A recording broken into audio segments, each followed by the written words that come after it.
So in today's tutorial, the key concept is on understanding how shared memory has flaws and how computer architecture policies can override those flaws.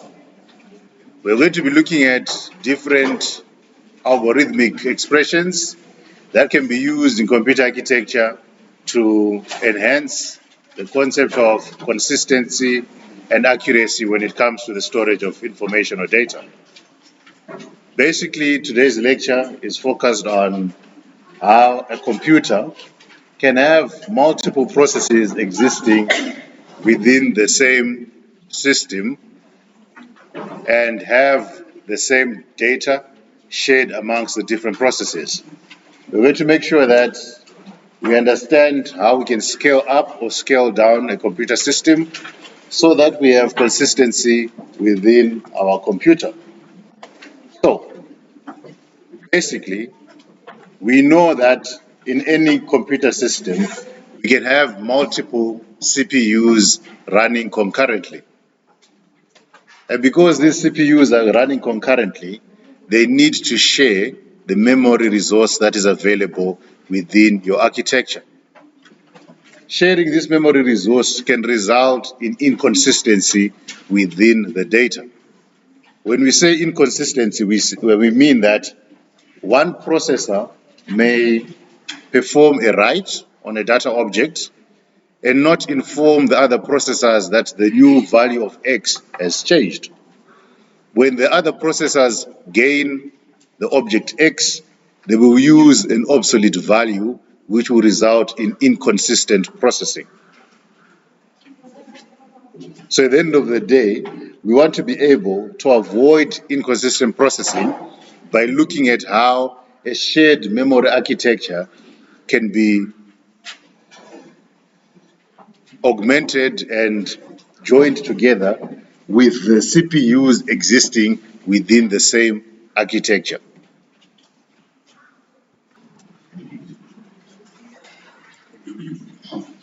Right. Say, for example, we have shared memory X, right? CPU 1, 2, and 3 have a copy of X.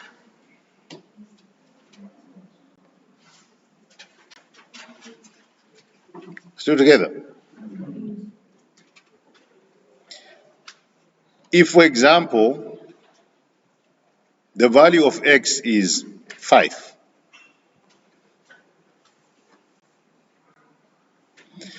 what is the value of X in CPU 1, 2, 3? It will remain 5, right?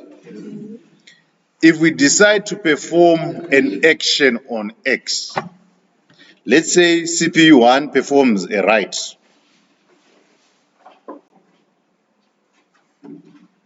This write is a +2.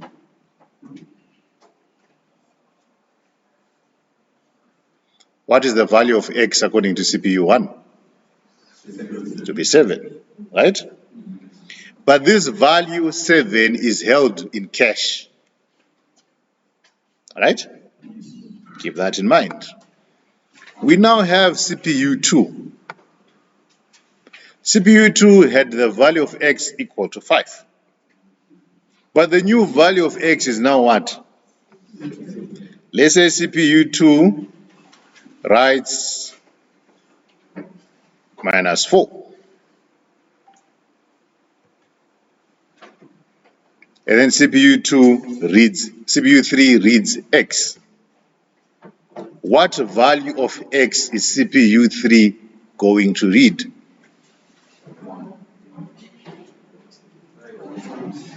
It will read 5, right? Because 5 is an obsolete value that has not been updated in cache. Do you understand? If CPU 1 reads X, writes to X, it will update the value of X from 5 to what? To 7, right? So, this new value of X will become 7. Automatically, every other CPU that had the value of X stored in cache needs to what? To update. So the new values of X for CPU 2 and 3 will become 7. Does that make sense? When CPU 2 performs its write of -4, the value of X will become what? 3, right? And finally, when CPU 3 reads the value of X, the value of X will become what? Finally, when CPU 3 reads the value of X, the value of X will be what? 3. Is this making sense? So you see the issues that are there if there is no policy updating the value of X as and when it is modified. We might perform a series of actions, but the series of actions is based on an inconsistent value, which will result in a rollback.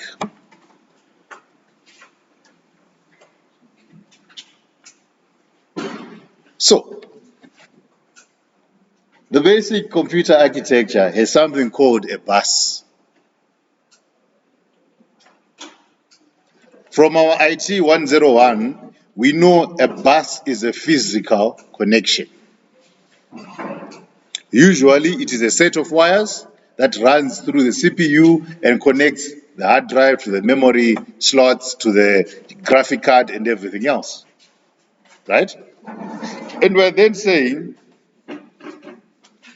the bus always has a limited bandwidth.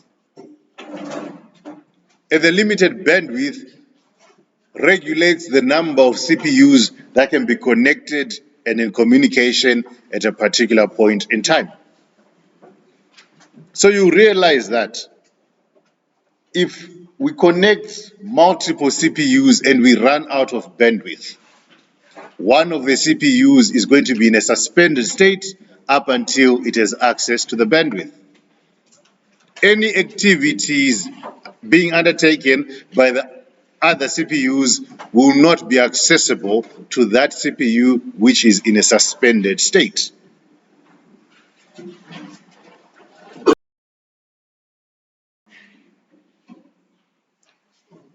So, as engineers, you are faced with one problem. The problem that given a single cycle cache and main memory, there is always going to be a processor that is writing to its cache. And because there's always going to be a processor writing to its cache, the values of the object in memory will always be inconsistent or obsolete. So as such, we need to be able to update our memory so that the values that we have stored for a particular object are always consistent and true. For example,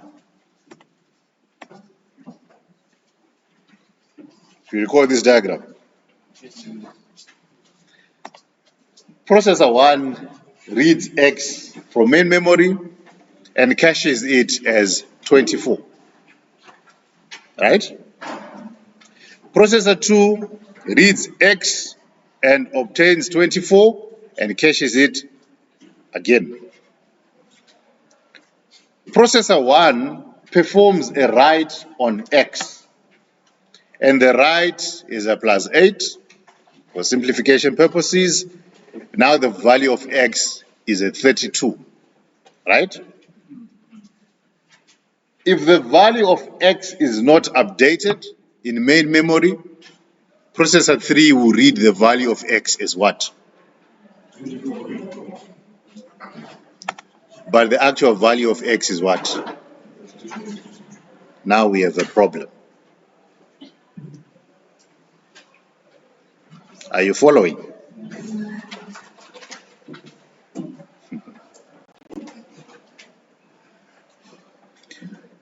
So, to overcome this problem, we make use of something called bus snooping.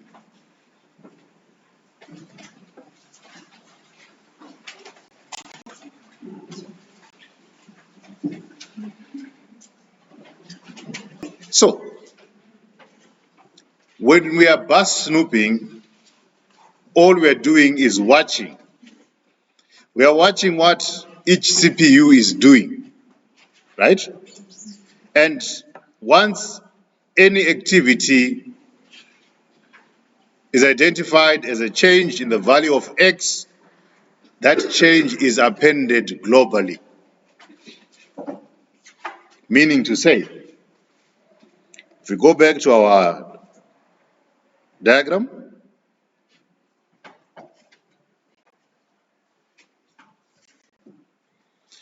the moment a change happens on X, right? All the other CPUs will be watching. Does that make sense? They will then update their value of X because they have watched another CPU change the value of X, therefore they also need to change. Do you understand?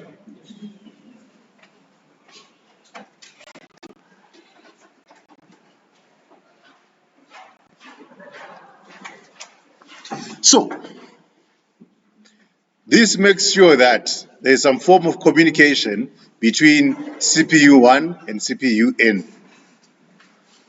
This constant communication allows your memory to be in a consistent state because whenever a CPU performs a change on a memory item, it then is updated on every other CPU's cache value.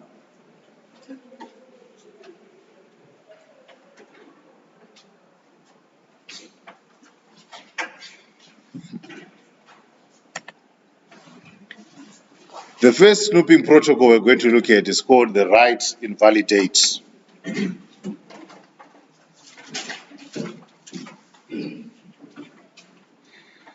And according to the write invalidate, it states, a CPU wanting to write to an address grabs a bus cycle and sends a write invalidate message. This simply means that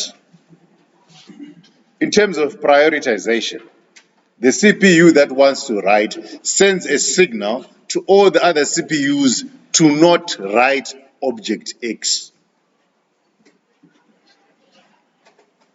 Meaning to say, the only CPU that can write object X is that CPU which has sent the what? The signal.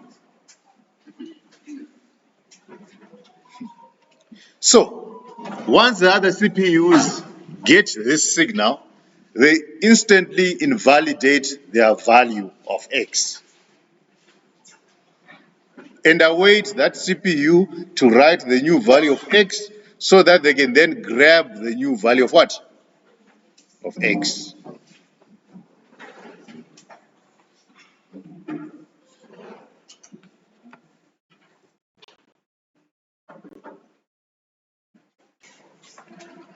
So, any shared read in other CPUs will now miss in cache and will refetch the new data. The new data will only be available after the write has become validated. Or in other words, after the processor that said it's writing to X has finished its write. Now X can be fetched by any other CPU that wants to make use of what? X. That's the first protocol. Key points. A write invalidate will suspend any writes to an object that has been invalidated up until it is released for writing. In summary, if any CPU wants to access an object, it will not find the object because the object is suspended, thereby it enforces a miss.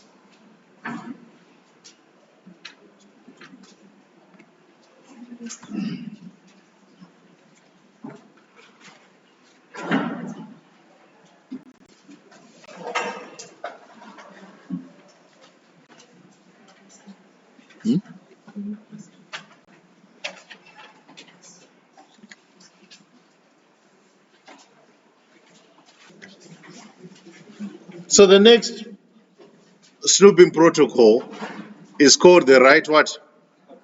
Update. With the write update, we're saying a CPU wanting to grab the bus cycle needs to broadcast new data as it updates its own copy.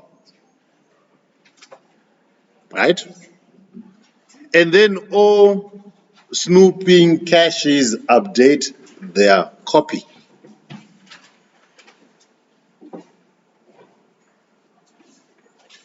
And from those two statements, it seems like this is happening simultaneously. Does that make sense? As X is being updated by A, B and C will also update their copies of X at the same time. There is no need to invalidate anything. Does that make sense?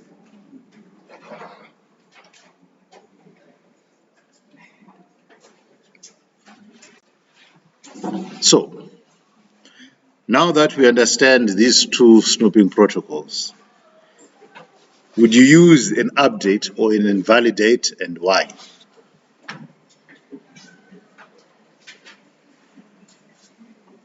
If you're designing an architecture, let's say for your end of term project, which of the two would you use and why?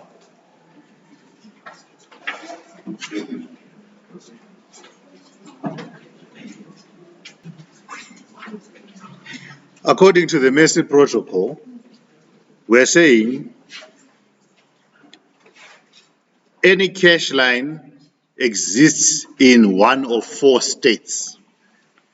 The M stands for modified, the E exclusive, the S shared, and the I invalid. This protocol is an extension of your write, invalidate, and the update, and it uses tags to identify whether the modification of data is or will leave the system in a consistent state or inconsistent state. Or in simpler terms, it makes sure that it will leave the system in a clean state rather than a dirty state. So ultimately, we are saying when you perform an action on a bus, the value of X that you decide to take should fit into one of those states. When we say modified, we simply mean that the line has been modified from main memory and there's a cached copy.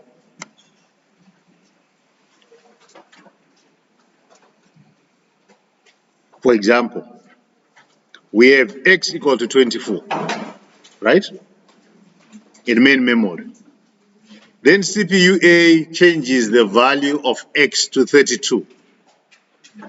We can say the value of X has been what? Modified. Do you understand? Exclusive implies that the cache line is the same as the main memory and is the only cached copy. So when every CPU A, B, and C have X equal to 24, and in main memory we have X equal to 24, we can say the value of X is what? Exclusive. Then we have the value of X in main memory, but the copy of X may exist in other caches. X may be 24, right? But the value of X may exist in D, whereas the value of X in C is totally different. So main memory and D are sharing the value of X equal to what? 24. Does that make sense? And then lastly, we have invalid, where we are saying line data is not valid as in a simple cache. The value of X that is shared with C and main memory is not valid because the now value of X is 32. So the value of X for C has to be written as what?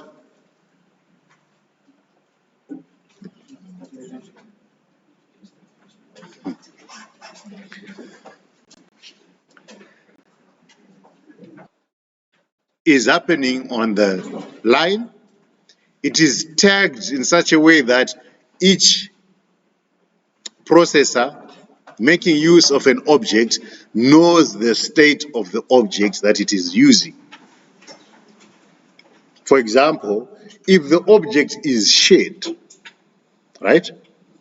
A processor can then ask other processors sharing the same object to say, did you make any changes? Do you want to release this object? Can I have this object, etc.? Does that make sense?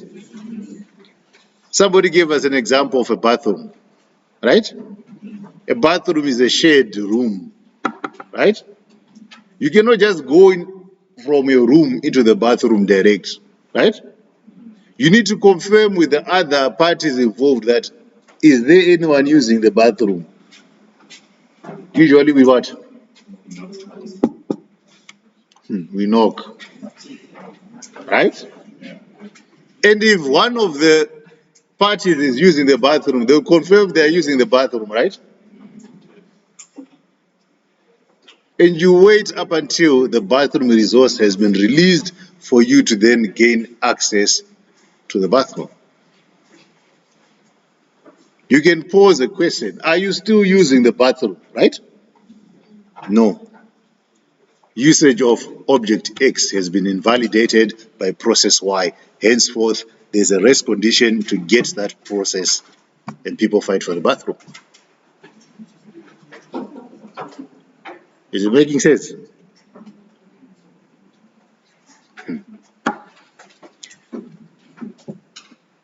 So, when we look at the Messi protocol, we can then also identify whether an event may be either due to a local process activity or due to a bus activity. Local process activity is easier to control and regulate due to the different protocols that we have existing in the CPU, scheduling algorithms, for example. If the activity exists on the bus, we may have a different set of protocols existing. For example, when it comes to a basic CPU, there's something called precedence ordering. Like if you want to write something or edit something or install something on Windows, precedence is given to processes that run the operating system. If there is no memory, you have to wait for the process to execute to completion, release the memory, then you can write whatever you want to write.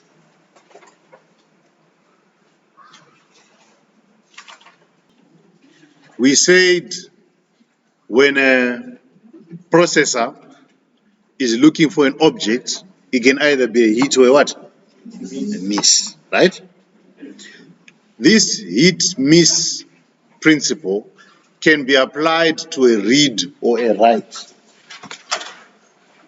which means that the Messi protocol can actually denote whether a read was a hit or a read was a miss, or whether a write was a hit or a write was what?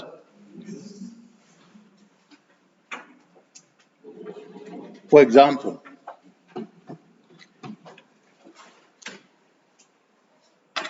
there's something called a state transition diagram.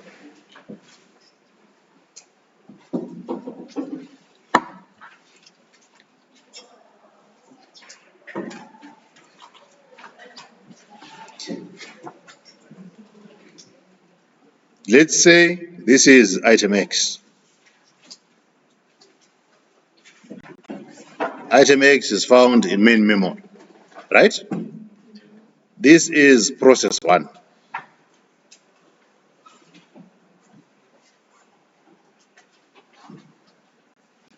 This is the cache for process 1. If process 1 wants to read item X, right? it will go into its cache, and this will be known as a what? To be a miss, right? So the read was a what? A miss. Does that make sense? So it will then request for item X to be moved from main memory into its cache, right? And if this is a write, the write is a what?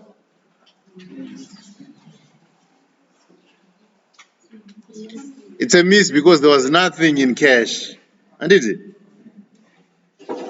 Right? So if process 1 at time T3 decides to then read item X, is this going to be a hit or a miss? To be a hit, right? Because item X is now there. Does that make sense? If then process 1 decides to write item X, is this going to be a hit or a miss? It will be a hit again, right? Because item X is there and any modifications can be undertaken on item X. Does that make sense? So when you perform an action and your action does not yield a result, it's a miss. Perform an action, it yields a result, it's a hit. Either reading or writing.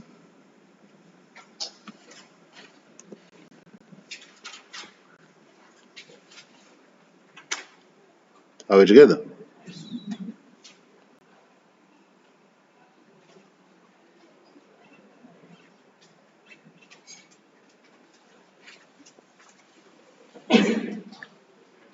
So, as part of our weekend research,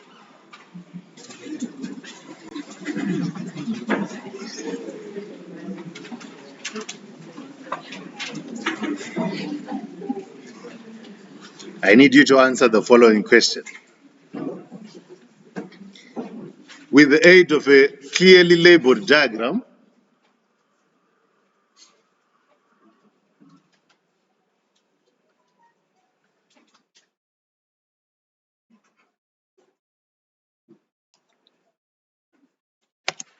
briefly discuss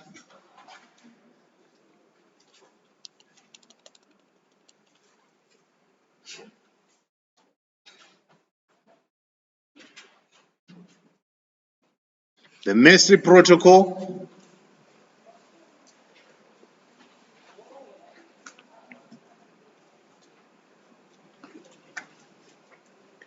and its implication on memory coherence.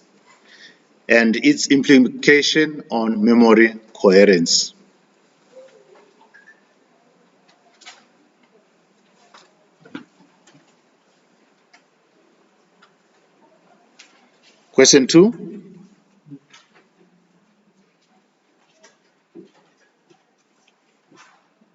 With the aid of a diagram,